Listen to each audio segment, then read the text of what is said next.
Hormuz প্রণালীতে রাশিয়ার রণতরী, পুতিনের চরম হুঁশিয়ারি, যে কোনো সময় মার্কিন জাহাজে হামলার আশঙ্কা, সরাসরি যুদ্ধের পথে দুই পরাশক্তি।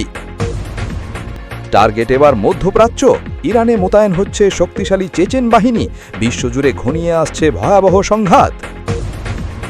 ইরানের ভয়ে পিছু হটছে মার্কিন বাহিনী, ঘাঁটি সরানোর নির্দেশ আসতেই আতঙ্কিত যুক্তরাষ্ট্র, এক বিশাল পরাজয়ের মুখে আমেরিকা। এতক্ষণ শুনছিলেন সংবাদ শিরোনাম, এবার বিস্তারিত। আমেরিকার স্পর্ধাকে ধুলোয় লুটিয়ে দিল পুতিনের রাশিয়া, যুদ্ধ নিয়ে রুশ প্রেসিডেন্টের পক্ষ থেকে এলো কঠিন বার্তা। বৈশ্বিক জ্বালানি তেল সরবরাহের গুরুত্বপূর্ণ বাণিজ্যিক রুট হরমুজ প্রণালীতে বারুদের গন্ধ, ঠান্ডা শীতল জলে গনগনে আগুনের উত্তাপ। আমেরিকার তস্ত্র জাহাজ লক্ষ্য করে যে কোনো সময় লঙ্কা কাণ্ড ঘটিয়ে ফেলবে তেহরান। তার আগেই রুশ প্রেসিডেন্ট ভ্লাদিমির পুতিনের মন্ত্রী দিলেন রণহুঙ্কার। রুশ পররাষ্ট্রমন্ত্রী সের্গেই লাভরভ এবং ইরানি পররাষ্ট্রমন্ত্রী আব্বাস আরাকচি হরমুজ নিয়ে করেছেন গোপন আলোচনার ব্যাপারে রাগ ঢাক রেখে সোমবার রুশ পররাষ্ট্র মন্ত্রণালয় বলেছে, এই আলাপে দুই দেশের নেতা আঞ্চলিক স্থিতিশীলতা এবং দ্বিপাক্ষিক সহযোগিতার বিষয় বিস্তারিত আলোচনা করেছেন। ফোন আলাপে রুশ পররাষ্ট্রমন্ত্রী সের্গেই লাভরভ একটি টেকসই যুদ্ধবিরতি বজায় রাখার প্রয়োজনীয়তার উপর বিশেষভাবে গুরুত্ব দিয়েছেন। অন্যদিকে ইরানের পক্ষ থেকে রাশিয়া পেল পূর্ণ সহযোগিতার প্রতিশ্রুতি। আব্বাস আরাকচিও হরমুজে চলাচলকারী রুশ জাহাজ এবং পণ্যবাহী কার্গো চলাচলের পূর্ণাঙ্গ নিরাপত্তা নিশ্চিতে রুশ মন্ত্রীকে দিয়েছেন পূর্ণ আশ্বাস। এই প্রণালী দিয়ে কোনো ধরনের বাধা ছাড়াই যাতে রুশ বাণিজ্যিক জাহাজগুলো চলতে পারে, সেই প্রতিশ্রুতিও পুনর্ব্যক্ত করেছেন আব্বাস আরাকচি। এই ফোন আলাপে এটা স্পষ্ট যে রাশিয়া চাইলেই যে কোনো মুহূর্তে এই যুদ্ধে পশ্চিমের বিরুদ্ধে সর্বশক্তি দিয়ে মাঠে নেমে পড়তে পারে। দেশটি প্রকাশ্যে ইরানকে সমর্থন জানিয়ে এবং পণ্য সহযোগিতার প্রতিশ্রুতি দিয়ে কার্যত আমেরিকার গায়ে আগুন ধরিয়ে দিয়েছে, যা সামনের দিনের যুদ্ধে ইরানের সাহসকে আরও তীব্র করে তুলেছে। হরমুজ প্রণালী খোলা এবং বন্ধের পরিবেশিতে বিশ্বজুড়ে তেলের ভয়াবহ সংকট তৈরি হয়েছে। পেট্রোল পাম্পগুলোতে তৈরি হচ্ছে যানবাহনের দীর্ঘ সারি। চলমান পরিস্থিতিতে হরমুজে আমেরিকার অবরোধে কোনো মিত্রকেই পাশে পায়নি মার্কিন প্রেসিডেন্ট ডোনাল্ড ট্রাম্প। মার্কিন যুক্তরাষ্ট্র ধীরে ধীরে একা হয়ে পড়লেও ইরানের হাত শক্ত করে ধরে রেখেছে চীন এবং রাশিয়া।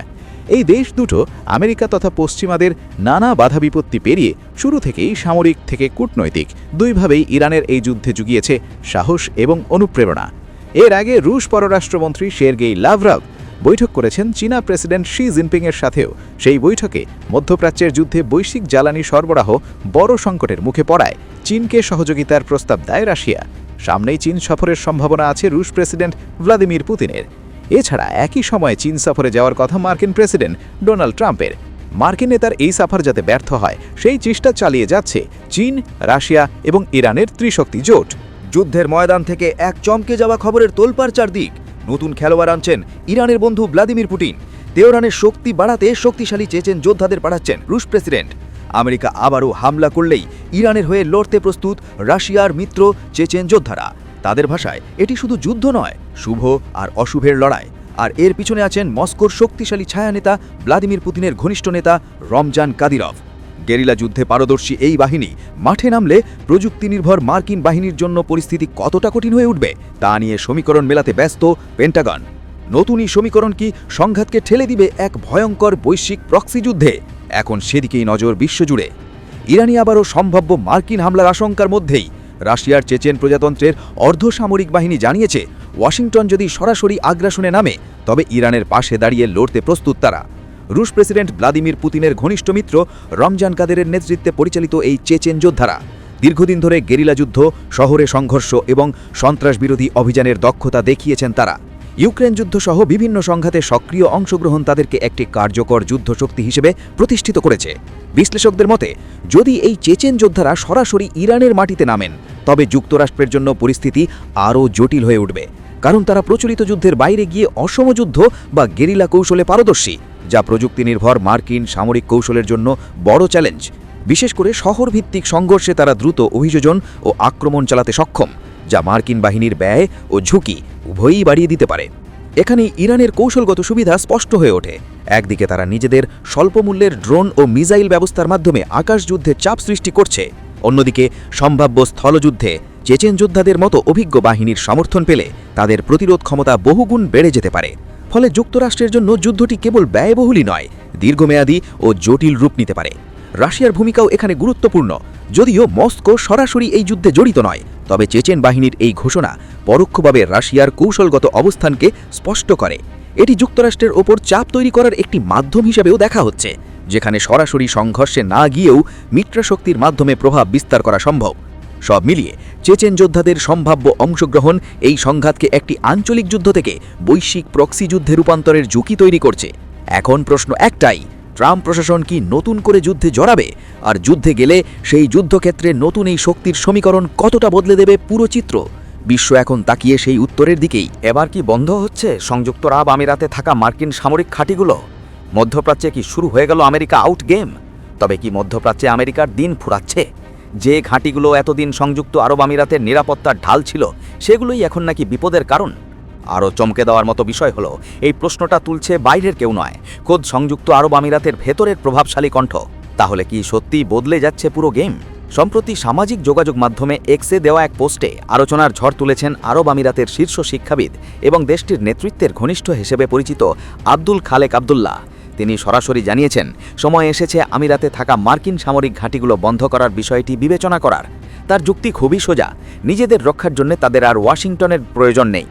এই বক্তব্য একদিকে যেমন সাহসী, অন্যদিকে তেমনই বিতর্কিত, কারণ দীর্ঘদিন ধরেই যুক্তরাষ্ট্রের সামরিক উপস্থিতি উপসাগরীয় নিরাপত্তার মূল স্তম্ভ হিসেবে বিবেচিত হয়ে এসেছে। কিন্তু এখন পরিস্থিতি বদলেছে, আর সেই বদলের বড় প্রমাণ সাম্প্রতিক যুদ্ধ। ইরান ও ইসরায়েল যুক্তরাষ্ট্র উত্তেজনা যখন সরাসরি সংঘাতের রূপ নেয়, তখন উপসাগরীয় অঞ্চল হয়ে ওঠে যুদ্ধের এক্সটেনশন, আর সেই আঘাত সবচেয়ে বেশি লাগে সংযুক্ত আরব আমিরাতে। বিভিন্ন সংবাদ মাধ্যমের তথ্য বলছে, সাম্প্রতিক যুদ্ধে ইরান আমিরাতের দিকে শত শত ব্যালিস্টিক ক্ষেপণাস্ত্র, হাজারের বেশি ড্রোন এবং একাধিক ক্রুজ মিসাইল ছুঁড়ে দেয়। এটা শুধু সামরিক চাপ নয়, এটা ছিল এক ধরনের স্ট্রেস টেস্ট। আর সেই পরীক্ষায় আমিরাত নিজেদের প্রতিরক্ষা সক্ষমতার ওপর নতুন করে আস্থা পেয়েছে বলে মনে করছেন বিশ্লেষকরা। এখানেই আসছে সবচেয়ে বড় প্রশ্ন, যদি মার্কিন ঘাঁটি থাকার পরও এমন আক্রমণ ঠেকানো না যায়, তাহলে সেই ঘাঁটির কার্যকারিতা আসলে কতটুকু? মধ্যপ্রাচ্য জুড়ে যুক্তরাষ্ট্রের অন্তত ১৯টি সামরিক ঘাঁটি রয়েছে, এর মধ্যে কয়েকটি স্থায়ী এবং পুরো অঞ্চলে হাজার হাজার যুক্তরাষ্ট্রের সেনা মোতায়েন রয়েছে। শুধু সংযুক্ত আরব আমিরাতেই রয়েছে প্রায় ৩৫০০ মার্কিন সেনা। এছাড়াও রয়েছে গুরুত্বপূর্ণ আল ধাফরা এয়ারবেস, যা যুক্তরাষ্ট্র, ফ্রান্স ও আমিরাত যৌথভাবে ব্যবহার করে। তবে এখানেই একটা টুইস্ট রয়েছে, কারণ আব্দুল খালেক আব্দুল্লাহ কিন্তু পুরোপুরি যুক্তরাষ্ট্রকে বাদ দেওয়ার কথা বলছেন না, বরং তিনি ইঙ্গিত দিয়েছেন সরাসরি সামরিক উপস্থিতির বদলে প্রযুক্তি ও অস্ত্রের মাধ্যমে সহযোগিতা বাড়ানোই হতে পারে ভবিষ্যতের পথ। অর্থাৎ ট্রুপ নয়, টেকনোলজি, এটাই হতে পারে নতুন স্ট্র্যাটেজি। তবে বিতর্কের পেছনে আরেকটা বাস্তবতা কাজ করছে, আর সেটি হলো অর্থনীতি।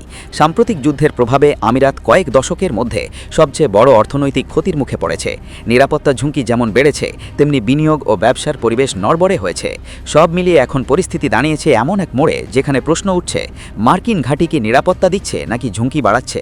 মিত্রতা কি আগের মতোই থাকবে নাকি বদলে যাবে তার ধরন? একটা বিষয় পরিষ্কার, এই আলোচনা শুধু একটি দেশের নয়, পুরো মধ্যপ্রাচ্যের ভবিষ্যৎ নিরাপত্তা কাঠামোকে প্রশ্নের মুখে দাঁড় করিয়েছে। আর যদি সত্যিই আমিরাতে এই পথে এগোই, তাহলে সেটা হতে পারে এক বিশাল গেম চেঞ্জার। একসময় যা ছিল গর্ব, এখন তাই আমেরিকার সবচেয়ে বড় বেইজ্জতির কারণ। শত্রু হামলা থেকে রক্ষা করার নামে বিলিয়ন বিলিয়ন ডলারের মারণাস্ত্র আরবদের হাতে তুলে দিয়েছিল আমেরিকা। তবে ইরান দেখিয়েছে, ওসব তর্জন গর্জন সার, কাজের কাজে কিচ্ছু নেই। দীর্ঘ কয়েক দশক ধরে ইরানের সম্ভাব্য হামলা থেকে সুরক্ষার আশায় আমেরিকার কাছ থেকে বিলিয়ন বিলিয়ন ডলারের আকাশ প্রতিরক্ষা ব্যবস্থা কিনেছিল সৌদি আরব ও সংযুক্ত আরব আমিরাত সহ উপসাগরীয় দেশগুলো। কিন্তু ইরান যুদ্ধের ময়দানে তাসের ঘরের মতো ভেঙে পড়েছে। বিশেষ করে ২০২৫ সালের মে মাসে সৌদি আরবের সঙ্গে স্বাক্ষরিত আমেরিকার ইতিহাসের বৃহত্তম ১৪২ বিলিয়ন ডলারের অস্ত্র চুক্তির মূল আকর্ষণ ছিল অত্যাধুনিক থার্ড এবং পেট্রিয়ট প্যাক-3 সিস্টেম। ইরান ও এর প্রক্সি বাহিনীগুলোকে মোকাবেলায় এগুলোই সবচাইতে শক্তিশালী বর্ম হিসেবে বিবেচিত হয়েছিল। কিন্তু সাম্প্রতিক যুদ্ধে ইরানের পাল্টা প্রতিশোধমূলক হামলায় আমেরিকার এই বহুল আলোচিত প্রতিরক্ষা ব্যবস্থাগুলো উপসাগরীয় দেশগুলোর গুরুত্বপূর্ণ অবকাঠামো রক্ষা করতে চরমভাবে ব্যর্থ হয়েছে। ইরানের ঝাঁকে ঝাঁকে আসা ড্রোন এবং ব্যালিস্টিক মিসাইলগুলো কোনো বাধা ছাড়াই সৌদি আরব, আমিরাত ও কাতারের মতো দেশগুলোর সামরিক ঘাঁটি ও জ্বালানি কেন্দ্রে সরাসরি আঘাত এনেছে। ইরানি সমরাস্ত্রের সামনে আমেরিকার অত্যাধুনিক আকাশ প্রতিরক্ষা ব্যবস্থার এমন অসহায় আত্মসমর্পণ পুরো বিশ্বের সামরিক বিশেষজ্ঞদের হতবাক করে দিয়েছে। সামরিক বিশ্লেষকদের মতে, ইরানের এই সাফল্যের প্রধান কারণ ছিল তাদের যুদ্ধ কৌশল। ইরানি বাহিনী আমেরিকার দামি প্রতিরক্ষা ব্যবস্থাগুলোকে ব্যস্ত রাখতে প্রথমে কয়েক হাজার সস্তা ড্রোনের একটি বিশাল বহর ব্যবহার করেছে। পেট্রিয়েট সিস্টেমগুলো যখন এই সস্তা ড্রোনগুলোকে ধ্বংস করতে গিয়ে তাদের দামি ইন্টারসেপ্টর মিসাইলগুলো শেষ করে ফেলে, ঠিক সেই মুহূর্তেই ইরান তাদের মূল ব্যালিস্টিক মিসাইলগুলো নিক্ষেপ করেছে। ফলে আমেরিকার প্রতিরক্ষা বলয় ভেদ করে আরব দেশগুলোতে এসব ইরানি অস্ত্র সরাসরি লক্ষ্যবস্তুতে আঘাত হানে। স্যাটেলাইট ইমেজে দেখা গেছে আমেরিকার থার্ড সিস্টেমের সবচাইতে গুরুত্বপূর্ণ অংশ NTPP হোয়াইট রাডারগুলো সৌদি আরবের প্রিন্স সুলতান এয়ারবেসের এবং জর্ডানের মুয়াফাক সেলতি এয়ারবেসে সরাসরি আঘাতে পুরোপুরি ধ্বংস হয়ে গেছে। এই রাডারগুলোকে থার্ড সিস্টেমের চোখ বলা হয়।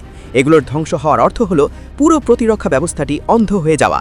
আর বিষয়টি মধ্যপ্রাচ্যে আমেরিকার সামরিক শ্রেষ্ঠত্বকে বড় ধরনের চ্যালেঞ্জের মুখে ছেড়ে দিয়েছে। এদিকে ইরানের এই বিপুল পরিমাণ মিসাইল হামলা মোকাবেলা করার মতো পর্যাপ্ত সরঞ্জাম সরবরাহ করতে পারছে না আমেরিকা, কারণ ইরানের মিসাইল উৎপাদনের গতির তুলনায় আমেরিকার ইন্টারসেপ্টর বানানোর ক্ষমতা অনেক কম। আমেরিকার পররাষ্ট্রমন্ত্রী মার্কো রুবিও নিজেই স্বীকার করেছেন যে ইরান প্রতি মাসে 100টিরও বেশি মিসাইল তৈরি করছে, আর আমেরিকা মাসে মাত্র 6 থেকে 7টি ইন্টারসেপ্টর তৈরি করতে সক্ষম, যার ফলে আমেরিকা এখন দক্ষিণ কোরিয়ার মতো অন্য অঞ্চল থেকে থার্ড ব্যাটারি সরিয়ে মধ্যপ্রাচ্যে আনতে বাধ্য হচ্ছে। বিশেষজ্ঞরা বলছেন আরব দেশগুলো ইরানের হামলার সামনে আমেরিকার প্রতিরক্ষা ব্যবস্থার দুর্বলতার বিষয়টি আগে থেকেই আঁচ করতে পেরেছিল, কিন্তু শেষ পর্যন্ত যুদ্ধের মুখে তারা আমেরিকার ফাঁপা প্রতিরক্ষা ব্যবস্থার ওপর নির্ভর করতে বাধ্য হয়েছে। শত শত বিলিয়ন ডলারের এই দামি আমেরিকান বর্ম কোনো কাজে না আসায় এখন পুরো উপসাগরীয় অঞ্চলে এক বিশাল নিরাপত্তা সংকট তৈরি হয়েছে। ফলে ভবিষ্যতে আরব দেশগুলো চীন বা অন্য পরাশক্তির কাছ থেকে প্রতিরক্ষা ব্যবস্থা কেনার দিকে ঝুঁকতে পারে বলে মনে করা হচ্ছে।